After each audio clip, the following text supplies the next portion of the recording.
Oke sob, pernah nggak ngerasa hidup kamu tuh ngebosenin, nyebelin, dan lain-lain, dan kamu tuh berasa butuh banget keluar dari semua rutinitas itu, dan kamu butuh yang namanya healing. Tapi setelah kamu lakukan semua itu, kamu healing dengan apapun metode yang kamu pilih untuk healing ini, kok semuanya masih sama aja. Balik lagi ke rutinitas kamu ngerasain hal yang sama, kamu butuh healing lagi, setelah itu balik lagi, kamu masalah lagi, kamu healing lagi, dan begitu aja seperti lingkaran setan yang kayaknya nggak akan ada habis-habisnya. Nah, kenapa sih bisa begitu? Yuk, kali ini kita bakal bahas semua itu dalam satu materi yang namanya From Healing to Meaning. Oke, kita fair aja deh. Hidup kita itu isinya masalah semua. Dari mulai bangun pagi sampai kita tidur lagi, itu isinya masalah. Masalah mimpi kita yang masih jauh, kita males, mager, lingkungan kerja kita yang toksik, rumah nggak nyaman, overthinking kita, stres, Indonesia cemas, hidup membosankan, kamu yang belum dapat jodoh mungkin, dompet kamu kosong, harapan kamu kosong, atau beban-beban ekspektasi yang setiap hari datang dan nggak ada habis-habisnya. Nah, terus apa dong solusi kita buat masalah-masalah ini?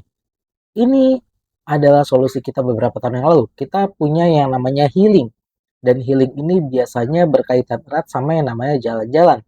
Beberapa tahun yang lalu ya, bisa kita ke pantai, ke luar negeri, kita ke gunung, nyari sungai, atau kita bisa pergi jalan-jalan ke stadion nonton pertandingan bola yang sebetulnya itu lebih nyembuhin dompetnya perusahaan travel daripada hati kita. Tapi whatever, itu adalah solusi beberapa tahun yang lalu. Solusi sekarang, berapa tahun kebelakangan, lebih private, lebih simple, lebih murah.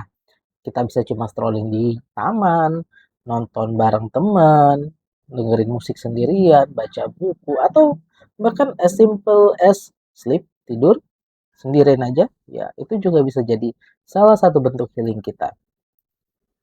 Nah, masalahnya adalah setelah semua itu kita lakukan, balik lagi, kita masih di posisi yang sama. Kita nggak sembuh-sembuh juga, kita butuh healing lagi. Terus eh, kondisinya nggak enak lagi, healing lagi, gitu aja terus. Nah, kenapa? Kok bisa kayak gini? Apa sih yang salah dengan metode healing yang kita lakukan?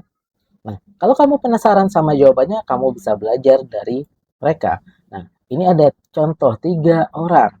Yang satu mengalami rasa sakit kepala, yang satu sakit gigi, dan yang satu demam. Nah, yang menarik adalah walaupun masalah mereka berbeda-beda, yang satu di kepala, yang satu di gigi, yang satu demam, solusinya satu. Kita punya satu solusi untuk banyak masalah ini, yaitu paracetamol. Cukup minum paracetamol, maka itu akan mereda. Sakit kepalanya, sakit giginya, demamnya, semuanya reda. Masalahnya, walaupun semua itu reda, ternyata itu tidak menghilangkan masalahnya, tidak menghilangkan penyakitnya. Karena sakit kepala, sakit gigi, dan demam itu cuma gejala dari penyakit lain yang harus kita diagnosa lagi. Dan inilah yang terjadi pada kita. Kita seringkali melakukan itu untuk semua masalah. Jadi healingnya sama, masalahnya beda. Jadi kita nggak pernah benar-benar nyelesain masalah kita, cuma fokus sama gejala-gejala yang kita rasain. Kita bosan, berarti kita cari sesuatu yang bikin kita nggak bosan. Kita lagi suntuk, kita cari yang nggak bikin nggak suntuk. Kita males di dalam rumah ya, kita cari tempat keluar. Tapi itu nggak pernah sama sekali menyentuh masalah utama kita. Kenapa yang bikin kita males, yang bikin kita bosen, yang bikin kita merasa toksik, tertekan, stres, dan lain-lain, itu malah nggak pernah disentuh. Dan hasilnya ya kayak analogi yang berikut. Nih, bayangin seandainya ada sebuah pohon yang bermasalah, jadi pohonnya itu nggak rindang. Harusnya pohonnya rindang, tapi dia ya daunnya sedikit-sedikit lah kayak gini. Kenapa? Karena ada hama-hama. Ada kelelawar, ada belalang, ada tikus, ada ulat. Nah, akhirnya orang-orang yang merawat pohon ini punya satu ide. Gimana caranya ini bisa jadi beres? Maka yuk kita kasih pupuk yang banyak biar pohonnya makin dapat nutrisi yang baik. Kita bikin tanahnya jadi gembur biar airnya gampang masuk. Tapi jujur aja itu nggak akan nyelesain masalahnya. Karena masalah pohon ini bukan pupuk, bukan nutrisi, bukan air, tapi hama. Solusinya, kalau pengen pohon ini bertumbuh dengan baik, jadi usir hama-hamanya. Cuma dengan setelah mengusir hamanya inilah, maka pohon ini bisa tumbuh kembali dengan baik. Nah, itulah yang harus kita lakukan. Karena solusi yang salah nggak akan bisa menyelesaikan masalah kita. Nah, terus kalau kita balik lagi ke healing, apa sih yang harus kita lakukan? Kita harus mulai dari mana? Kita harus mulai dari apa nih?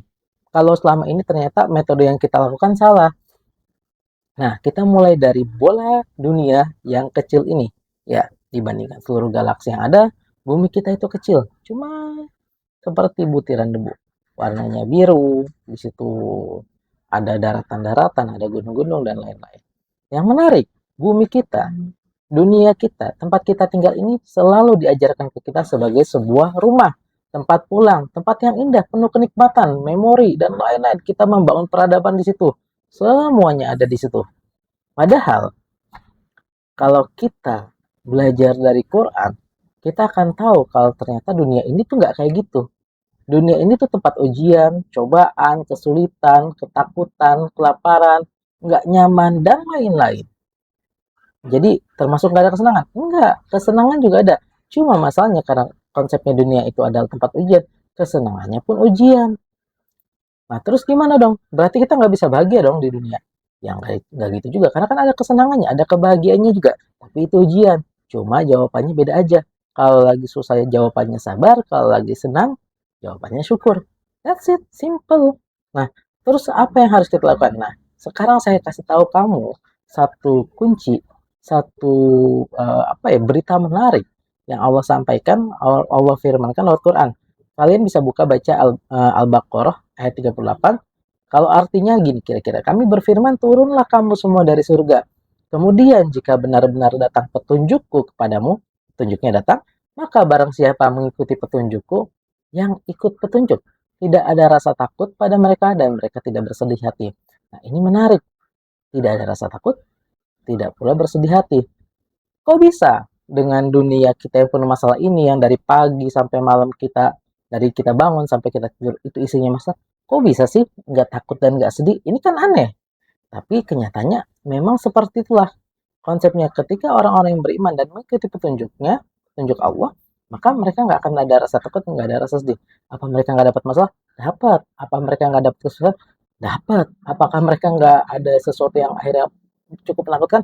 Ada, karena itu bagian ujiannya. Tapi ketika mereka mengikuti petunjuk Allah, mereka nggak takut, nggak sedih. Salah satu petunjuknya apa? Ya balik lagi tadi. Ketika kita melihat dunia ini sebagai tempat ujian, kita akan melihat dunia ini dari satu point of view yang berbeda. Sama sekali berbeda dari sebelumnya. Jadi, sehingga hal-hal yang tadinya mungkin menakutkan bagi kita, akan kita lihat dengan cara yang berbeda setelahnya. Dan itu bisa mengangkat ketakutan-ketakutan kita. Dan mengangkat kesedihan-kesedihan kita. Karena kenyataan is kenyataan. Kalau kamu punya gelas yang ada airnya dan gelas itu tumpah, kenyataannya gelasnya airnya tumpah. Tapi interpretasinya, bagaimana kamu melihat air tumpah itu tergantung bagaimana kamu melihatnya. Kamu mau pakai point of view mana? Point of view yang tragis, melodramatis, atau point of view yang penuh syukur? Itu kan pilihan kamu. Nah, tambah, saya kasih lagi. Kalau kamu ngerasa itu kurang, saya kasih satu lagi. Janji Allah yang ini lebih menarik lagi dan lebih menenangkan. Karena dalam surat Al-Baqarah ayat 286, Allah berfirman bahwa Allah tidak membebani seseorang, melainkan sesuai dengan kesanggupannya. Artinya apa? Kita dapat satu jaminan yang tertulis buat kita semua, buat saya, buat kamu, dan buat kita semua, bahwa ketika kita mendapati sebuah masalah, masalah itu pastilah sesuai dengan kesanggupan kita. Masalahnya customize. Artinya apa? Artinya kita dapat jaminan bahwa masalah atau beban yang datang pada kita pasti sesuai kesanggupan kita. Nah, ini menarik. Kalau memang seperti itu janjinya, kenapa masih ada yang marah, susah, stres, mentok, putus asa, patah, lelah, bingung, atau bahkan mungkin kepikiran buat bunuh diri? Jawabannya adalah sederhana, karena ketika sebuah masalah bisa diangkat, itu bukan berarti semua orang tahu bahwa itu bisa diangkat. Dan ketika orang tahu bahwa itu bisa diangkat, bukan berarti dia mau ngangkat. Sama aja kayak ketika kamu beli mobil, mobil itu datang sama buku petunjuknya. Ketika kamu nggak mau baca buku petunjuknya, ya kamu cuma dapetin mobilnya as it is, sesuai dan sejauh yang kamu tahu aja. kamu nggak akan tahu fitur-fitur tersembunyi apa ya di sana. Nah, ketika kamu baca, mungkin kamu baru tahu, oh ternyata di sini ada fitur mungkin untuk lompat gitu. Jadi kursinya bisa loncat gitu keluar dari mobil. Nah, jadi ketika kamu baca maka kamu tahu tuh bahwa fitur itu ada. Tapi kalaupun kamu udah tahu fitur itu ada, belum tentu kamu mau pakai. Kan gitu. Jadi mungkin terlalu ribet, nggak perlu menurut kamu dan lain-lain, atau kamunya ya nggak mau aja sih gitu. Jadi itu adalah tiga hal yang berbeda. So, that's it for today. Let's discuss.